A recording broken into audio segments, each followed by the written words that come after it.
Hey bunnies, today I've done this makeup tutorial. It's a purple smoky eye look with a really natural pinky purple lip. So if you're interested in getting this look, keep watching. Hey guys, for foundation I'm using It Cosmetics Your Skin But Better CC Plus cream. This is a color correcting illuminating full coverage cream. So it's really great because it's super lightweight, but it's also really great at covering any imperfections. It also has an SPF of 50, which is always great.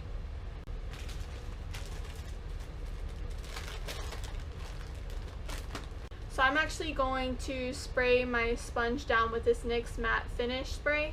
I find that it gives a better coverage. It makes the foundation more even, as opposed to dampening the sponge in water.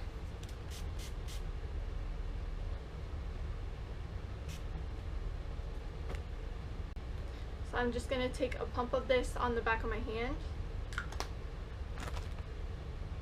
and then I'll take a little bit and slowly start to apply. And as you can see, I'm breaking out a little bit on my cheeks, and this foundation is amazing at covering any type of redness or acne scars, or active acne.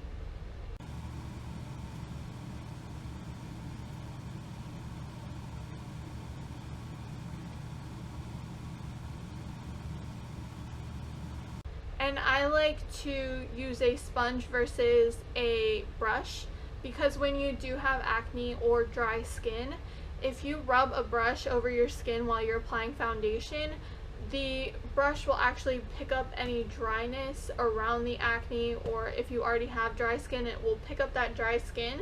It'll give you a look that's not really cute because the dry skin is kind of mixed up and caked up in the foundation. Personally, I just think that a sponge creates a more flat, even look as opposed to a brush that might pick up dry skin.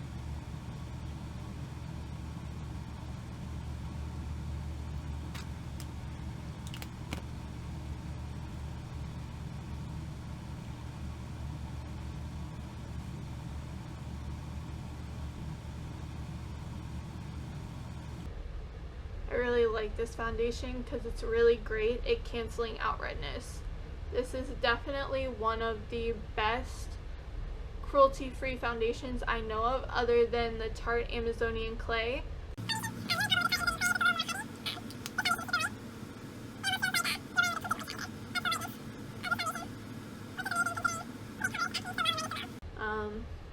It Cosmetics has a lot of other products that are great as well. Their powders are fantastic. They have a Bye Bye Redness cream that's really great at covering acne. I used to put that on before I put on my foundation, but then I found just over time that the foundation did an amazing job at covering redness on its own, but if you find that it doesn't cover enough of your redness, I would suggest getting the Bye Bye Redness, and you only need to take a teeny little bit on any redness, but it would be a fantastic addition to this routine. Just put it on before you put on your foundation. And I like to go over my eyes a little bit, just so everything is even, and it also helps set your eyeshadow a little bit. So I still have this pimple as being a pain in my booty, so I'm just going to cover that as well as I can. Problem is I have a scab there.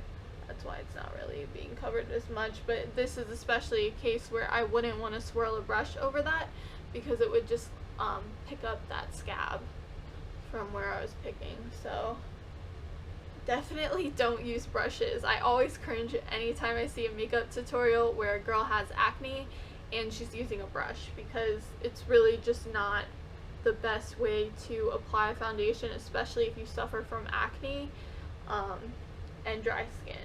Sponge is definitely the way to go. Next, I'm going to be taking a fluffy brush and this translucent powder from ELF, and I'm just going to set my foundation.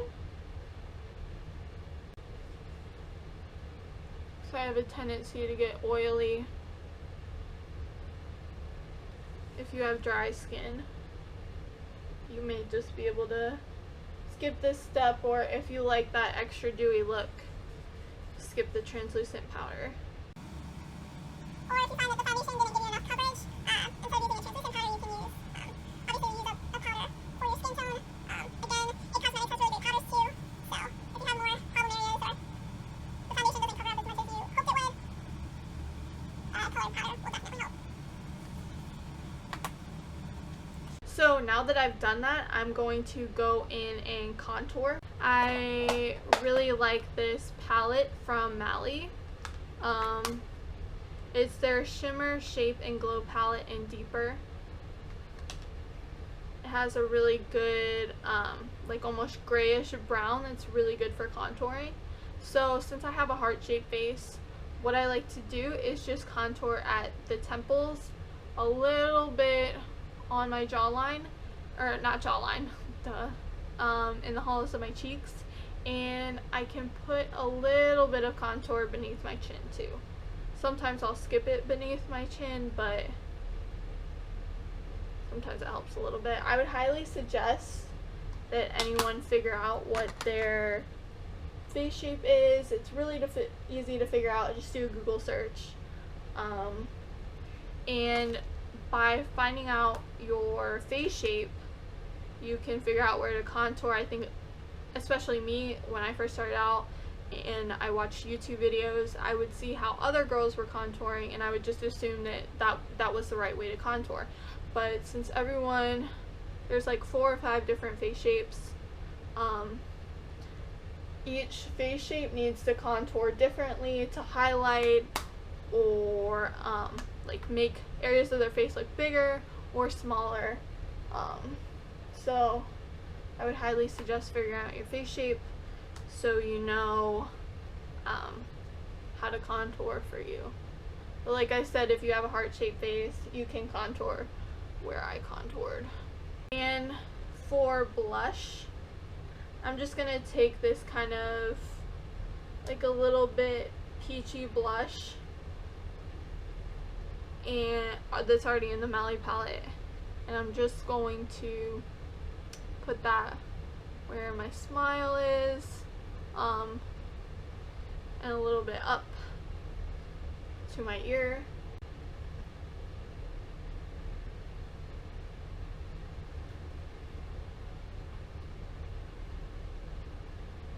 A little bit of peachiness.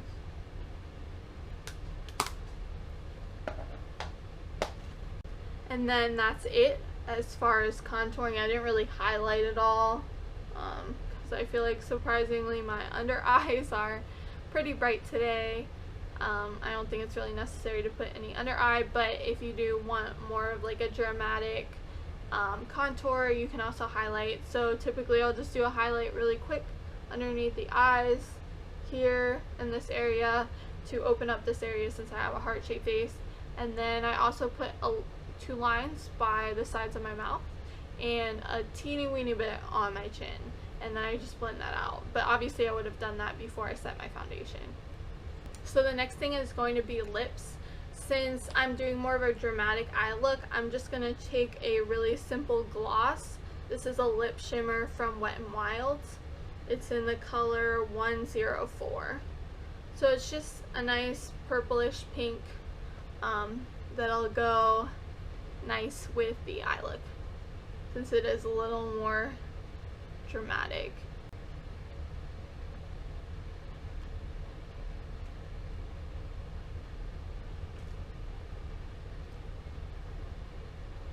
Okay, so now we're going to be working on eyes.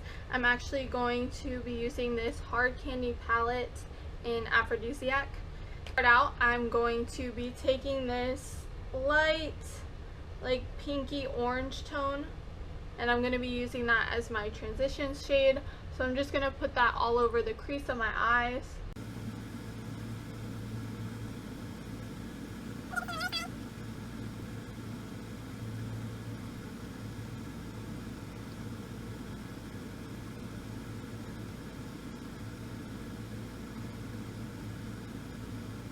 Next, I'm going to be going in with a brush that's a little bit more dense and a little smaller to get more directly into the crease.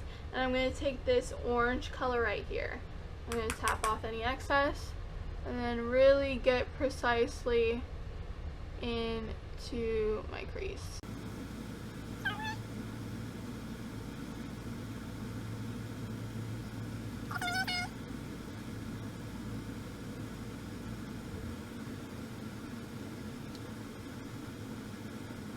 Next, I'm going to be taking this dark purple color in the palette and I'm going to be putting it on the outer corners of my eye in a C shape. So bring it down a little bit here and then up into the crease.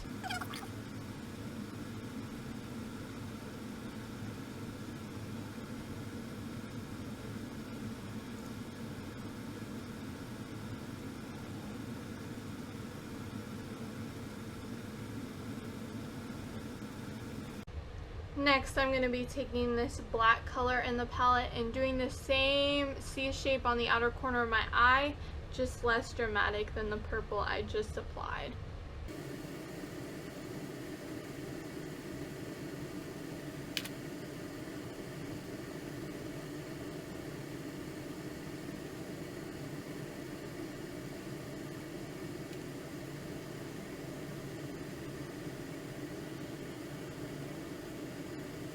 Next, I'm going to be taking that first shade that we used, the kind of like peachy pink, almost white. I don't know, it seems like a mixture of like orange, pink, and white. I'm actually going to take that and put it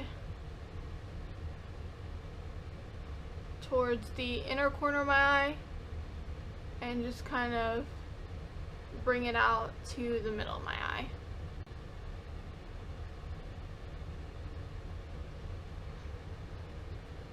To give the look a little more dimension.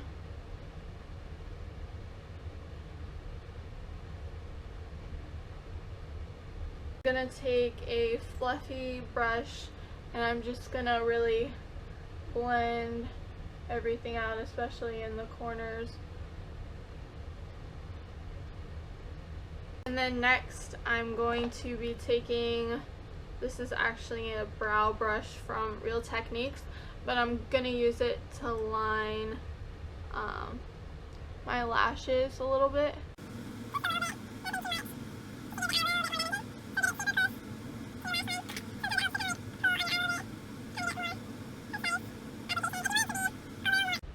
Next, I'm gonna be taking, let's see if I have something a little more precise. I'm going to be taking this flat brush to apply some of that like burnt orange color to my lower lashes.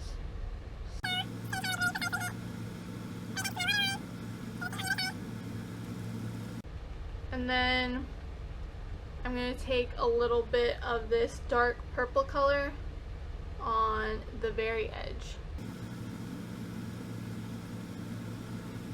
And then I'm going to just flip it and take the same brush and use that light peachy color and then kind of put it towards the inner corner. So now that I'm done with the eyes, I'm going to be taking my Wet n Wild Max Volume waterproof mascara and I'm just going to do my lashes real fast.